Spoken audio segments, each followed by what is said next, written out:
सतपाल जांबा के आने पर फूलों की बारिश करते हुए ग्रामीण।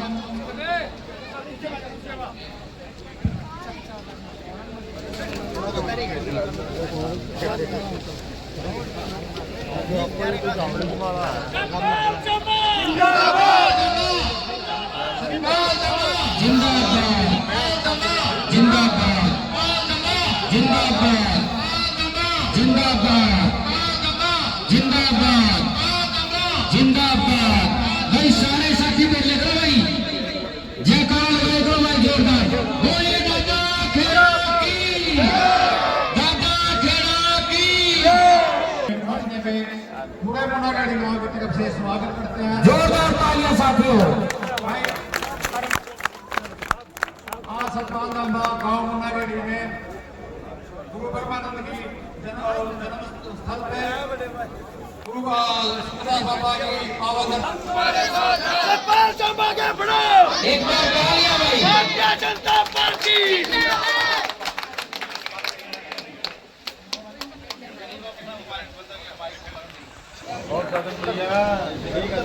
सबसे रिक्वेस्ट है कि वो अपना बैठ जाए, कुर्सी पर बैठ जाए भाई साथियों।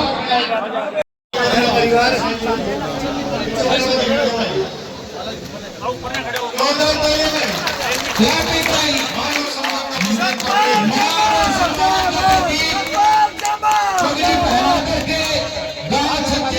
के भाईचारे ने सतपाल जांबा जी का समर्थन करने का काम किया भाई।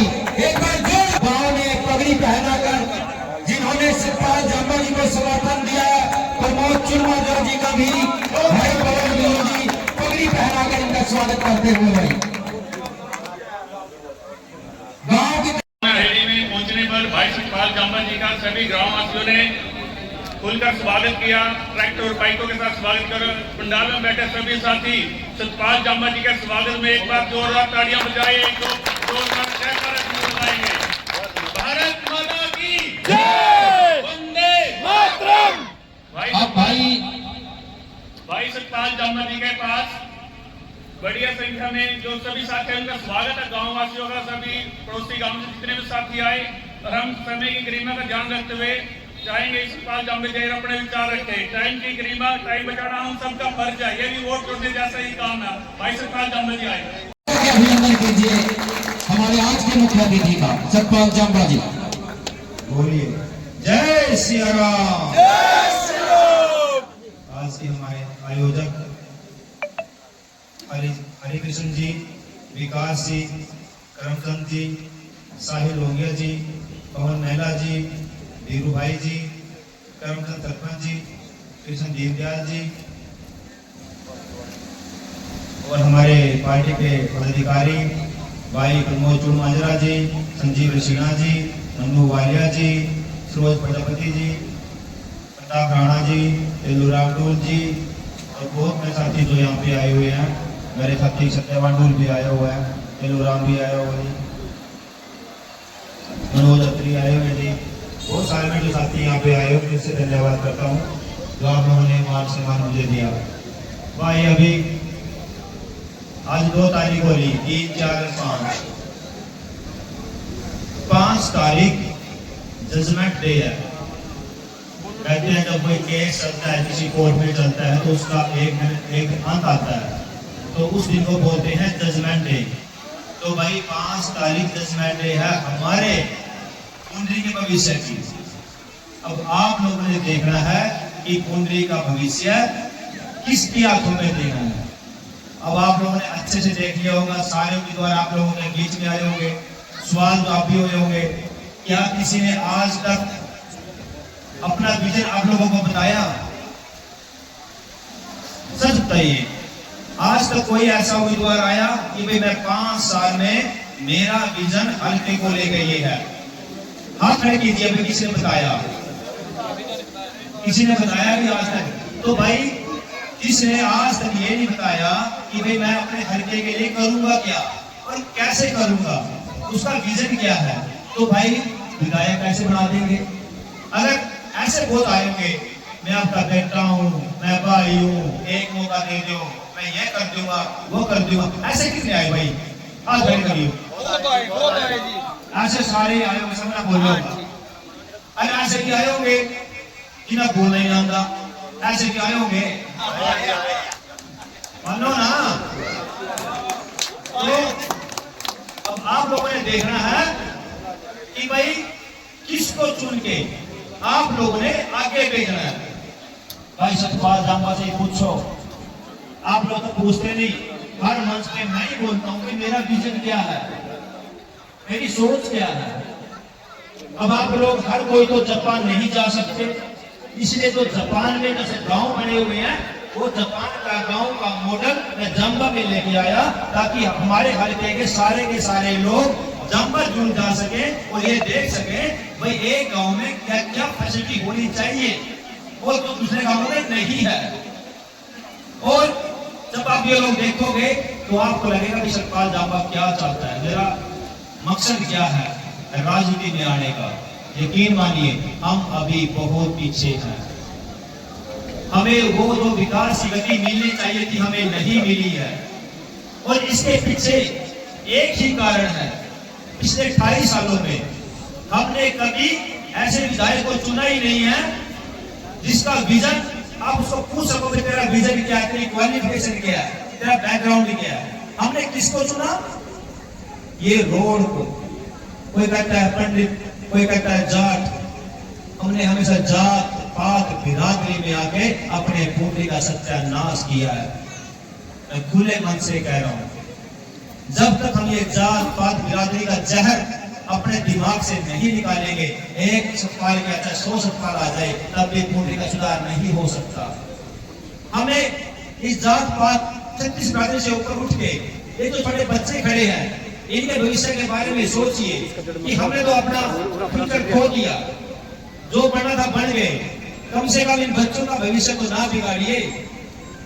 मैं आज भी कहता हूं आपके पास मौका है, आपको लगता है कि जितने भी 18 उम्मीदवार हैं अच्छे से अच्छा जो केटी है, उसका विजन अच्छा है, उसका बैकग्राउंड अच्छा है, उसको चुनिए। अगर आपको 18 में अच्छा लगता है, सतपाल उसमें नहीं है, तो मुझे बताइए, मैं भी उसको सपोर्ट करूंगा कि भाई मेरे से अच्छा भी है इसमें, इसको चुने और अपने हल्के को नंबर 1 बनाए। भाई मेरा एक ही मकसद है, राजनीति में आना। सतपाल जांबा, सतपाल जांबा। दुनिया में 200 प्लस कंट्रीज हैं और मैं 100 प्लस कंट्रीज में घूम चुका हूं, और मेरा ज्यादातर जाना डेवलप कंट्री में हुआ। जब भी डेवलप कंट्री में जाता था तो वहां से कुछ ना कुछ देखता था कि भाई ऐसा क्या इन लोगों में जो हमारे लोगों में नहीं है, ऐसा इन्होंने क्या कर दिया कि इनका देश डेवलप हो गया और हमारा आज भी डेवलपिंग कंट्री है। तो जब भी आप इसको स्टडी करोगे देखोगे तो हम ये चीज का मुझे निकलता है कि हम आज तक भी छोटी सोच में जी रहे हैं, हमने अपनी सोच को बड़ा किया ही नहीं है। जब तक हम अपनी सोच को बड़ा नहीं करेंगे तो हम कभी डेवलप हो ही नहीं सकते। मोदी जी ने सपना देखा है कि 2047 को अपने देश को विकसित करना है। शायद उन्होंने इतना लंबा टाइम इसलिए ले लिया कि उनको पता है कि भाई हमारे भारतीय की सोच छोटी है। सोच छोटी का नमूना मैं आपको बताता हूँ, इसका एग्जाम्पल मैं देता हूँ, हर चीज आपको मैं प्रूफ दूंगा। सफाई अभियान, सफाई अभियान में तो हम सफाई करने गए थे गाँव में, कोई बुरा तो नहीं किया। कूड़ा करकट उठाने गए थे, गोबर उठाने गए थे, गंद उठाने गए थे, इसमें तो मेरा कोई स्वार्थ नहीं था।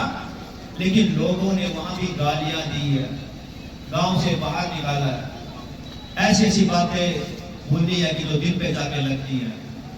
मुझे उन पे गुस्सा नहीं आया, मुझे पे तरस आया कि भाई इनकी सोच बहुत छोटी है, ये इनका दायरा इतना छोटा है, ये समझ नहीं पा रहे कि भाई हमें करना क्या है, हमें जीना कैसा है।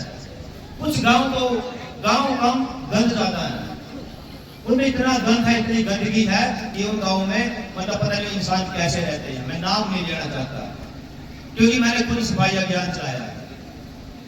तो मेरा मकसद आने का एक ही है कि अपने गांव, अपने शहर, अपने हल्के को साफ सुथरा स्वच्छ बनाना है। बहुत जीनी गंदगी की जिंदगी, इन बच्चों का भविष्य के साथ खिलवाड़ मत कीजिए। अभी आपके पास 2-3 दिन बाकी है, सोच लीजिए कि हमें कौन चाहिए, हमारे देश के लिए कौन अच्छा है, हमारा देश आगे कैसे बढ़ सकता है। अगर आप लोग सोच लोगे तो अच्छा रहेगा। अभी भी वक्त है। और अब की बार मैं हर मन से यही बोलता हूँ कि अब की बार जब भी आप वोट करने जाओ, छोटे बच्चों जो मेरे सामने खड़े हैं, अब ऐसे ही उसको सामने खड़ा करके उसकी आंखों में आंखें डाल के दिल पे हाथ रख के एक बार जरूर सोचना कि आज जो मैं ये वोट करने जा रहा हूँ, इस वोट से मेरे इस बच्चे का भविष्य बढ़ेगा या बिगड़ेगा। अगर आपने इतना सोच लिया तो पक्का कमल खिलेगा, मैं वादा करता हूं। और मैं उस पार्टी का सिपाही हूँ, उस पार्टी का कार्यकर्ता हूँ जिसने पिछले 10 सालों में मेरे हरियाणा को विकास किया, विकास की गति से आगे बढ़ाया। पिछले 10 सालों में गरीबों के हक मिले हैं। पिछले 10 सालों में जो बच्चा पढ़े लिखे हैं, जो मेरिट के बेस पर नौकरियां मिली है। कांग्रेस राज की बात करें, अरे कांग्रेस राज जिसने मेरे हल्के को खत्म करने की ठान ली है, क्योंकि ऐसा प्रत्याशी भेज दिया जो खुद ही विकसित नहीं है, जो खुद ही पढ़ा लिखा नहीं है, उसको हमारे बीच में उतार दिया, जाओ कुंडली का नाश करो। हम ऐसे नहीं होने देंगे, आप भी मत होने देना।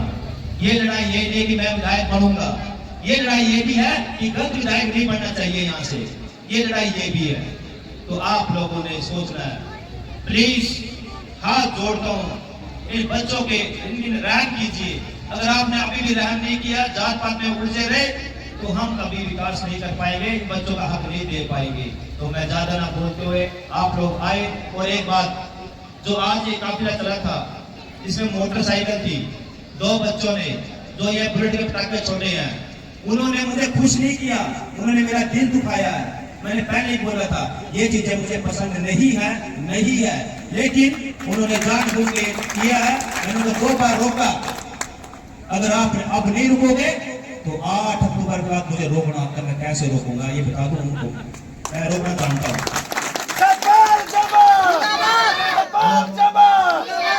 अंत में एक जयकारा दूंगा, जोर से बोलिए, देश से बढ़कर कुछ नहीं होता। बोलिए भारत माता की जय। धन्यवाद।